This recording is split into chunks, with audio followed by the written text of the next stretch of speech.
Good morning guys and welcome to another the Ragnarok content. Today I'll be sharing my own personal experience of farming F to C old card albums, and I was doing this for almost 2 days now, but notice that I am a low level and the monster that we are killing are quite high. So right now we'll be answering one important question: is it worth it to do this kind of crazy farming, like farming with a level gap penalty? Anyway guys, friendly reminder, I'm not a pro player, I'm also just a learner and explorer just like you. So to get the most benefit in my videos in this channel, always take only what will help you and just ignore the things that seems to be wrong and you think it will not benefit you. But anyway, let's get started. Okay guys, so this monster is already level 96 and right now I'm only level 73, so somehow there is this 23 level gap in this kind of farming, and because of that I'm currently under a penalty. Like if you're attacking a monsters that are above 15 levels to your level, you're going to have a penalty. But anyway guys, I'm not sure with this one. I just saw this info table that players are actually referring to regarding to this game, and also to be honest, even without this table I can actually feel the huge drop rate. They are so different, completely different to my normal way of farming. Like for normal monsters before, I will just spend like 2 to 3 hours to get 100 old card albums, but right now I'm spending a lot of time. Like yesterday I started farming here around 5 a.m. and then I ended up around 1 p.m. but I did some world boss and PvP events as well. So if you're going to deduct the time I spent in those events, basically my estimate is I'm spending around 6 to 7 hours just for 100 F to C old card albums here. So so for example, today I started farming here exactly at 5 a.m. and then here in our guild I also use the guild buff drop rate for 2 hours. So this is what we did early in the morning, and right now this is the current time.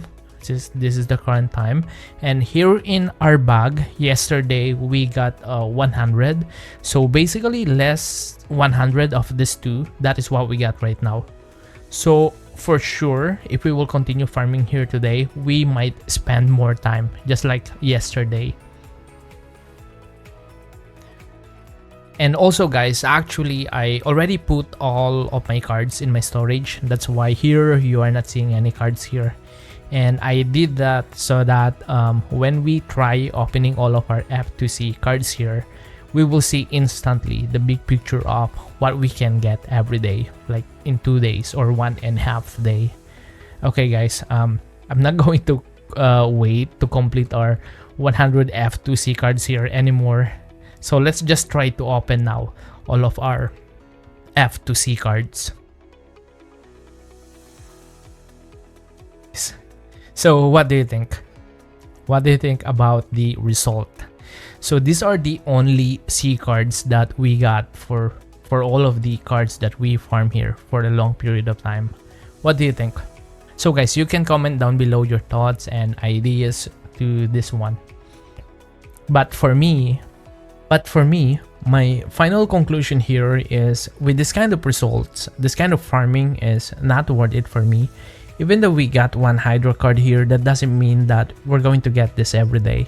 One of the downside of this kind of farming that I'm actually comparing and thinking is I'm actually sacrificing my XP a lot in this kind of long AFK farming, because here obviously I will spend a lot of time here because I usually use like 5 to 6 times of Holy Light skill before I can kill one monster, and monsters here are also scattered, right?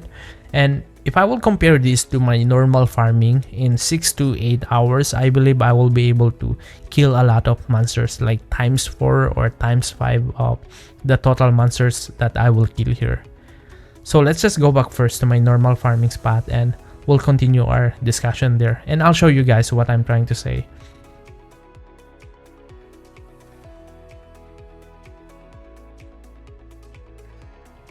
So here, you will see that I almost one hit all of the monsters here, and somehow they are not scattered. So even I get less XP here for each monster. The fact that I can kill like 5 monsters in my 5 Holy Light skill compared to our previous farming spot, which is 5 Holy Light for just 1 monster. And I will be doing that for like, again, 6 to 8 hours. So yeah, I think in this game, somehow we really cannot rush our farming journey. We really need to go with the flow of the server. Or maybe we can farm there actually if we are going to be a super whale in this game. Like we're going to be super strong that we can kill those high level monsters for just one skill. I think that might be fine. But right now with my current DPS like this, like I was using more than 5 Holy Lights for those high level monsters. And also with the penalty thing that we have, if the penalty system is true. Okay guys, I think these are the lessons that we can learn today.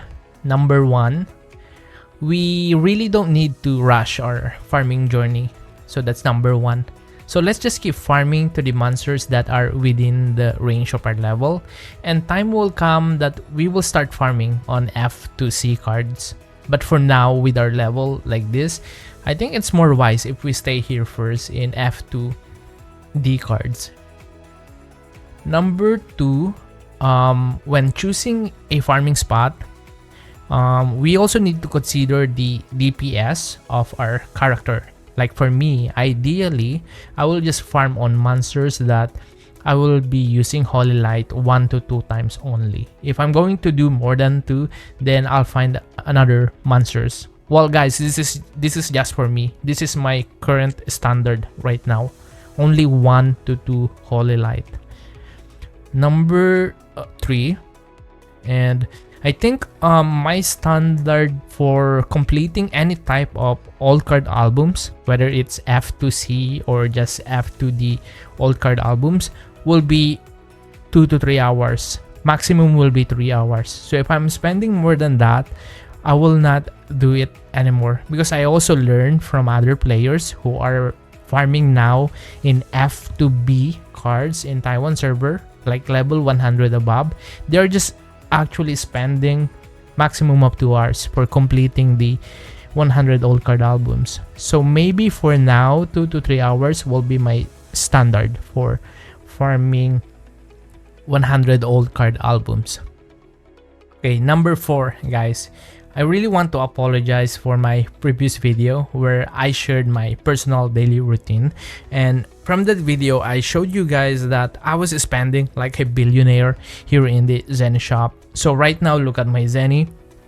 This is only what we got, so I'm now totally broke. That's why I also pinned a comment there in that video that I updated people who will be watching it right now that I am now saving my Zeny more when buying things here in the daily Zeny shop, because again those daily purchase in the Zeny shop will not really be sustainable in the long run, especially when our free 50 million is already gone, just like just like what I experience.